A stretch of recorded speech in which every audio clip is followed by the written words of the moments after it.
नमस्कार, मैं हूं दीपाली राणा। आप देख रहे हैं कमोडिटी राउंड अप और बात करेंगे कच्चे तेल की। कच्चे तेल का तांडव जारी है। कल इंटरनेशनल मार्केट में 2022 के बाद ब्रेंट पहली बार $100 के ऊपर बंद हुआ। वहीं आज लगातार दूसरे दिन भाव $100 के ऊपर कारोबार कर रहे हैं। यूएस ईरान जंग के बीच गोल्डमैन सैक्स समेत तमाम बड़ी एजेंसीज क्रूड के भाव को $150 तक पहुंचने की आशंका जता रही हैं। इसे कैसे देखना चाहिए और क्या वाकई क्रूड $150 का हो सकता है, और अगर हाँ तो इसका भारत पर कितना और कैसा असर पड़ेगा, इस सब पर हम बातचीत करेंगे। हमारे साथ मौजूद हैं एनर्जी एक्सपर्ट नरेंद्र तनेजा, वहीं कोटक सिक्योरिटीज के एवीपी कायनात चैनवाला भी हमारे साथ बनी हुई हैं। आप दोनों का ही स्वागत है इस शो में। और सबसे पहले अगर देखें कच्चे तेल के प्राइसेस को इस समय इंटरनेशनल मार्केट्स में, तो ब्रेंट अभी भी $100 पर ट्रेड कर रहा है। और जिस तरीके के हालात बने हुए हैं यूएस ईरान के बीच में, फिलहाल कोई रेस्पाइट मिलेगा इसकी संभावना कमी नजर आ रही है। तनेजा जी नमस्कार, स्वागत है आपका। पहले तो इनफैक्ट आपने हालांकि पहले भी ये बात कही है कि ये पूरा मैटर कितना एस्केलेट होगा, और अगर ये ज्यादा सिचुएशन वर्सन होती है तो भाव कहीं भी जा सकते हैं। बट मौजूदा स्थिति में एटलीस्ट $150 की चर्चा तो शुरू हो गई है। आप कैसे देखते हैं? देखिए, ईरान जो है वो अमेरिका का मुकाबला तो कर नहीं सकता, ना इजराइल का कर सकता। तो ईरान ने बिल्कुल स्पष्ट कर दिया है कि उसने जो तेल है और तेल के जो रास्ते हैं, मतलब स्टेट ऑफ हॉर्मुज, उसको पूरी तरह वेपनाइज कर दिया है। पहले उनके विदेश मंत्री कहते रहे कि भाई स्टेट ऑफ हॉर्मुज जो है हम उसको बंद नहीं कर रहे हैं वगैरह वगैरह, लेकिन कल जो वक्तव्य आया है उनके नए जो सुप्रीम लीडर हैं, उन्होंने तो बिल्कुल सारा focus he state of Hormuz पे। उन्होंने स्पष्ट कर दिया है कि स्टेट ऑफ हॉर्मुज को हम नहीं खोलेंगे, और जो है साथ में जो वहां से आवागमन जो है हम उसको नहीं होने देंगे।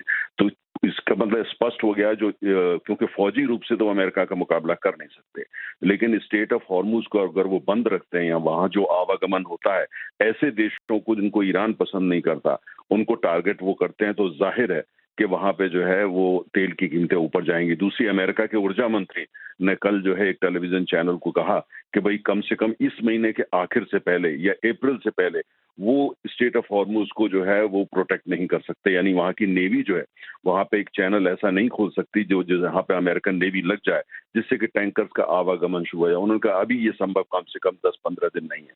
इसका मतलब ये हुआ कि ये जो जो ईरान की स्ट्रेटेजी है कि तेल को वेपनाइज कर दो, स्टेट ऑफ हॉर्मुज को वेपनाइज कर दो, पूरी दुनिया की अर्थव्यवस्था में हड़कंप पैदा कर दो, ये उनकी रणनीति है अमेरिका का मुकाबला करने की। और ईरान पीछे नहीं हट रहा है और अमेरिका भी लगता नहीं वो भी पीछे हट रहा है। ऐसे हालात के अंदर जो हालात बन रहे हैं, दूसरी तरफ से जो है लगभग 10 मिलियन बैरल जो तेल है जो वहां का जो पूरे इलाके का, वो तो गायब हो चुका है। अब अगर आप बहुत ध्यान से देखें तो 12 से 13 मिलियन डॉलर जो है वो आउट ऑफ सर्कुलेशन हो सकता है। जो पाइपलाइन है सऊदी अरब के पास, जो वेस्ट ईस्ट पाइपलाइन है, उसकी भी एक सीमा है, 7 मिलियन बैरल से उससे जा नहीं सकता। तो बहुत सारी चीजें हैं, तो इसलिए मुझे ऐसा लगता है कि अगर जो कोई $150 की बात करता है और ईरान अपने रवैये पर अड़ा रहता है कि वो स्टेट ऑफ हॉर्मुज से किसी शिप को नहीं निकलने देगा, इक्का दुक्का निकल जाए लेकिन नहीं निकलने देगा, फिर जो है $150 पर बैरल जो है उसकी जो कीमत है, आपके पास कोई जब एनालिसिस करते हैं तो यही निकल के आता है, फिर कीमत तो उत्तर की दिशा में जानी है। वो उत्तर की दिशा में 130 होगी, 140 होगी, 150 या शायद उससे भी ज्यादा, अभी कहना मुश्किल है, लेकिन लगता है ऐसा है कि दिशा तो वही है। लेकिन तनेजा जी, 120 हो या $150 हो, जिसकी तमाम ब्रोकरेज हाउसेस बात कर रहे हैं, लेकिन फिलहाल की जो स्थिति बनी हुई है, जो तेवर ईरान के हैं, जो ईरान के लीडर के जो तेवर है, वो तो ये भी इंडिकेट कर रहे हैं। साफ तौर पे ईरान के लीडर ने कहा कि $200 तक भी कच्चे तेल का भाव पहुंच जाएगा। तो क्या मौजूदा परिस्थितियों में एक हाई वॉलेटिलिटी और प्राइसेस किसी भी डायरेक्शन में जा सकते हैं, इसके लिए प्रिपेयर रहना चाहिए? देखिए, ईरान के जो नए सुप्रीम लीडर हैं और वहाँ की जो हुकूमत है, उन्होंने स्पष्ट कर दिया है कि वो उनके पास और कोई हथियार नहीं बचा है। उनके पास कुछ मिसाइलें हैं जिसको वो रोज दाग रहे हैं, और दूसरा उनके पास सबसे बड़ा हथियार है, तेल की कीमत इतनी ऊपर कर दो कि पूरी दुनिया में त्राही त्राही हो जाए और अमेरिका पे वो प्रेशर डले। और खुद अमेरिका की जो अर्थव्यवस्था है, जो तेल की अर्थव्यवस्था है, जो सस्ते तेल पे चलती है, वहां जब तेल बढ़ेगा तो वहां महंगाई का दौर शुरू हो जाएगा, जिसको ट्रंप साहब, जो चुनाव का वर्ष है, वहां संसद के चुनाव आने वाले हैं, वो उनको अफोर्ड नहीं कर सकते।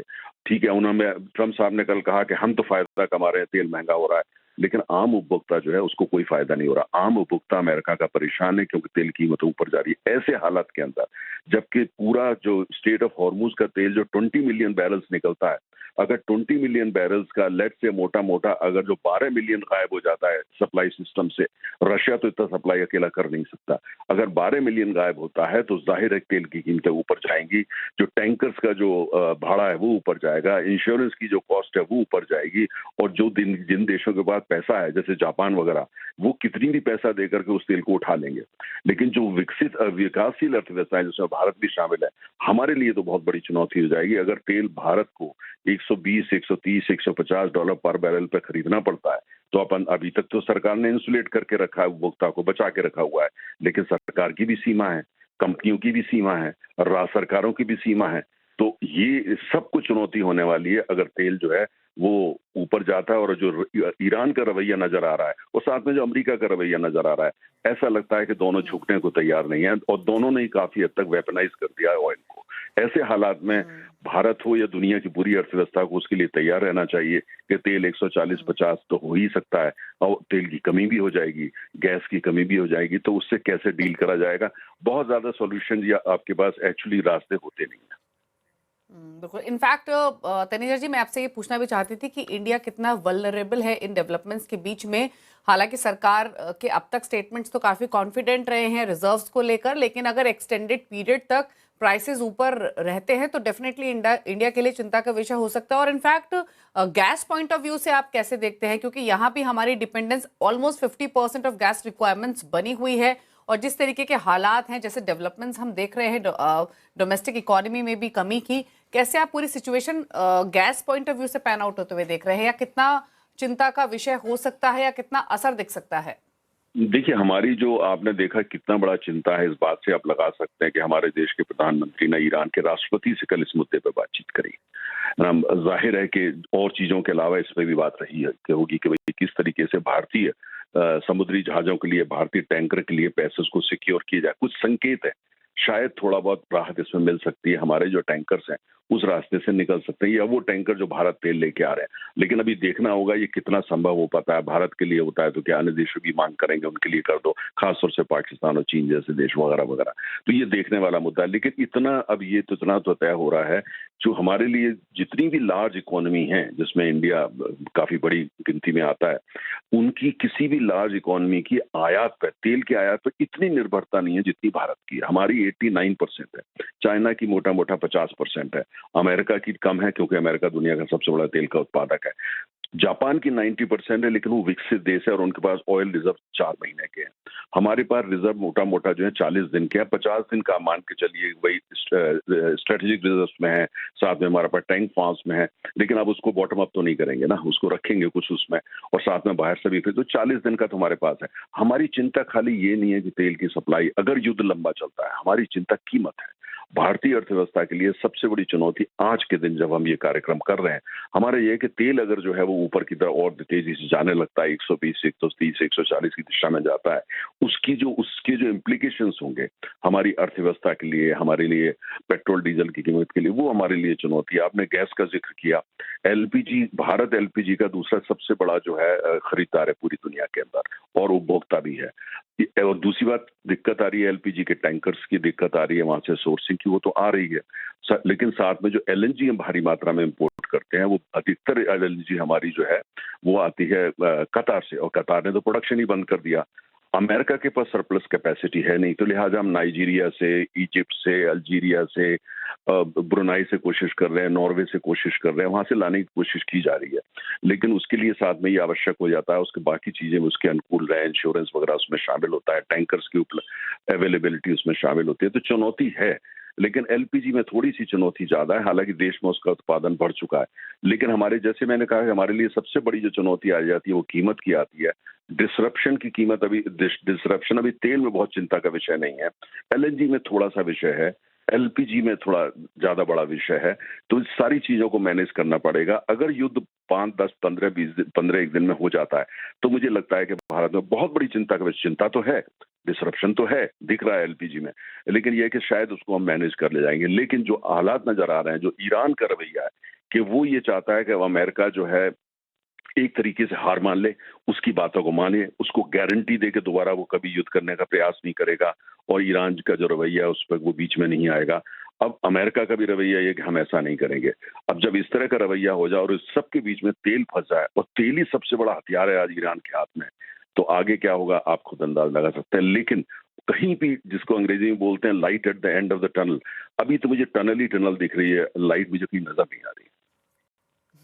बिल्कुल, तो टनल ही टनल दिखाई दे रही है बिल्कुल तनेजा जी, क्योंकि आकलन कुछ भी लगाया जाए लेकिन फिलहाल जंग जारी है और उसका असर हम कीमतों पर देख रहे हैं, यही सच्चाई है। और जैसे तनेजा जी ने कहा भी कि भारत के लिए निर्भर करेगा कि ये जो भी हालात हैं वो कितना लंबा खिंचते हैं। हालांकि कई रिपोर्ट्स में पढ़ रही थी, रॉयटर्स के हवाले से काफ़ी इंटरेस्टिंग रिपोर्ट थी, स्पेशली ऑयल स्टॉक के मामले में, कि एटलीस्ट 20-25 दिन का तो सफिशिएंट स्टॉक इंडिया के पास है, लेकिन अगर उसके बियॉन्ड भी ये मैटर खिंचता है तो डेफिनेटली काफ़ी चिंता हो सकती है। और एलपीजी की बात जैसे तेनेजा जी ने भी की, ऑलरेडी हम इंडस्ट्रीज पर इम्पैक्ट इसका देख रहे हैं। अब देखना होगा कि किस तरीके की स्थिति आगे चलकर उभरती है, लेकिन फिलहाल तो चिंता का विषय बना हुआ है। शुक्रिया तनेजा जी आने के लिए शो में और अपने व्यूज इस खबर पर देने के लिए। कायनात भी हमारे साथ बनी हुई है। कायनात नमस्कार, स्वागत है आपका। सबसे पहले तो कच्चे तेल को लेकर ही बताइए, क्या व्यू है आपका भाव को लेकर, क्या सलाह आप अपने क्लाइंट्स को दे रही हैं? डोमेस्टिक मार्केट में अगर एमसीएक्स की बात करें तो क्या रेंज एंटिसिपेट करके चल रही हैं, क्या स्ट्रैटेजी है? जी डेफिनेटली क्रूड में देखिए अभी फिलहाल एक क्लियर व्यू है कि सेल तो नहीं कर सकते हैं बिकॉज सप्लाई जो डिस्ट्रक्शन है वो काफी ज्यादा है। एंड ऑलरेडी जो 20 मिलियन बैरल्स का जो स्ट्रेट ऑफ हॉर्मुज का रिस्क था वो देखिए थोड़ा बहुत तो बाईपास होके आ रहा है 7 to 8 मिलियन बैरल्स, बट बाकी जो डिस्ट्रक्शन है it's too bigger destruction for the oil markets. और हमने ईयर के स्टार्ट में देखा था कि इस साल 4 से 5 मिलियन बैरल्स का आपका सप्लाई ग्लट एक्सपेक्टेड था। तो it's more than taking care of that, और उससे ज्यादा ये मार्केट डेफिसिट में जाने के चांसेस हो जाएंगे अगर ये क्राइसिस प्रोलॉन्ग रहा। सो अभी सारा जो मार्केट का फोकस है वो इसी दिशा में है कि जब तक स्ट्रेट ऑफ हॉर्मुज ओपन नहीं होता है तब तक ऑयल प्राइसेस के लिए अपसाइड प्रेशर ही रहेगा। अगर मैं रेंज की बात करूं तो एमसीएक्स पे 8300 से 8450 का जो रेंज है it's a good buying zone, वहां पे बाय करके चल सकते हैं। आप स्टॉप लॉस अराउंड 8000 लगा सकते हैं and with a target of 9250 ये कर सकते हैं for the near term. And upside तो देखिए हम नहीं बता सकते इसमें कितना ऊपर जा सकता है बिकॉज ये रिस्क काफी बड़ा है। तो there is a very high chance के जो 120 का लेवल लास्ट वीक में हमने देखा था वो लेवल वापस से ब्रीच होके उसके ऊपर भी जाए और सस्टेन भी करे। एंड अगर वो सस्टेन करेगा तो ये सारे कमोडिटीज के लिए एक बहुत नेगेटिव इम्पैक्ट होगा एक्सेप्ट फॉर एल्यूमिनियम। ये जो मिडिल ईस्ट का डिस्ट्रप्शन है, वेस्ट एशिया का जो डिस्ट्रप्शन है, ये सारे कमोडिटीज के लिए नेगेटिव है एंड जस्ट क्रूड ऑयल के लिए और एल्यूमिनियम के लिए पॉजिटिव है। और साथ ही कायनात, नेचुरल गैस पर आपकी राय क्या है? देखिए नेचुरल गैस के केस में देखिए डिस्ट्रप्शन जो है वो तो उतना ही, एलएनजी भी जो स्ट्रेट ऑफ हॉर्मुज का रूट है it also accounts for a big flow of LNG. तो एलएनजी के लिए भी उसका इम्पैक्ट ज्यादा होना चाहिए था। बट जब हम नाइमेक्स की बात करते हैं बिकॉज एमसीएक्स पे जो हम प्राइसेस कोट होते हैं इट्स हमारा जो इंटरनेशनल बेंचमार्क है वो नाइमेक्स है। सो जो नाइमेक्स पे जो हम अपसाइड देख रहे हैं बहुत लिमिटेड देख रहे हैं बिकॉज जो एक्सपोर्ट कैपेसिटी है वो ऑलरेडी एट कैपेसिटी है। तो एक्सपोर्ट इंक्रीज नहीं होगा डिस्पाइट इंक्रीजिंग डिस्ट्रप्शंस। तो इसीलिए हम जिस तरह से हमने जैसे देखा कि आप जापान का जो टोक्यो मार्केट है वो प्राइसेस देख लीजिए, या आप यूरोप का डच टीटीएफ है उनके प्राइसेस अगर आप देखेंगे लास्ट वीक में हमने 50% से ऊपर की तेजी देखी थी, जबकि नाइमेक्स में जो तेजी थी इट वाज जस्ट 11%। तो उसी तरह की एक लिमिटेड अपसाइड हम देख सकते हैं यहाँ पे। तो नेचुरल गैस में अभी फिलहाल हमें 320 तक के लेवल्स दिख रहे हैं, यहाँ पे जा सकते हैं prices. But compare to international gas prices NYMEX और एमसीएक्स पे तेजी बहुत लिमिटेड रहेगी। फिलहाल घरेलू बाजार में 2.25% के आसपास की तेजी देखने को मिल रही है। फटाफट से लेकर आते हैं सोने चांदी के भाव को आपकी स्क्रीन पर। और यहाँ पर जिस तरीके से रेट कट होप्स इमर्ज हो रही हैं, जो स्टेटमेंट डोनाल्ड ट्रंप की तरफ से आए हैं उसके बाद थोड़ी नरमी हमने भाव में आते हुए देखी है।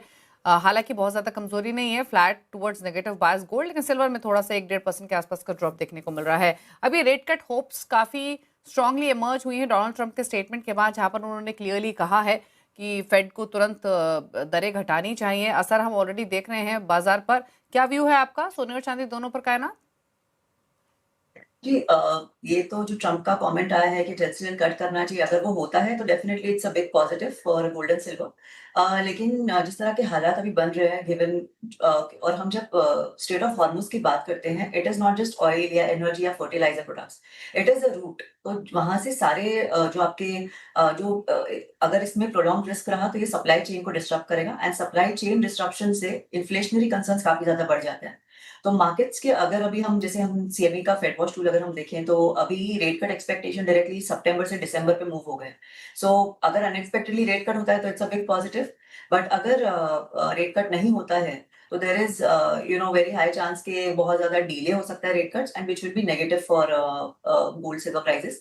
फिलहाल तो मैं रेंज बाउंड ही लग रहा है मुझे गोल्ड सिल्वर 5000 टू 5200 के लेवल देखने को मिलेंगे गोल्ड में, एंड सिल्वर 80 टू 90 डॉलर्स के बीच में ही ट्रेड करता नजर आएगा। बिकॉज आज जो डेटा भी है इंपॉर्टेंट है, काफी पीसी नंबर्स है, जीडीपी है।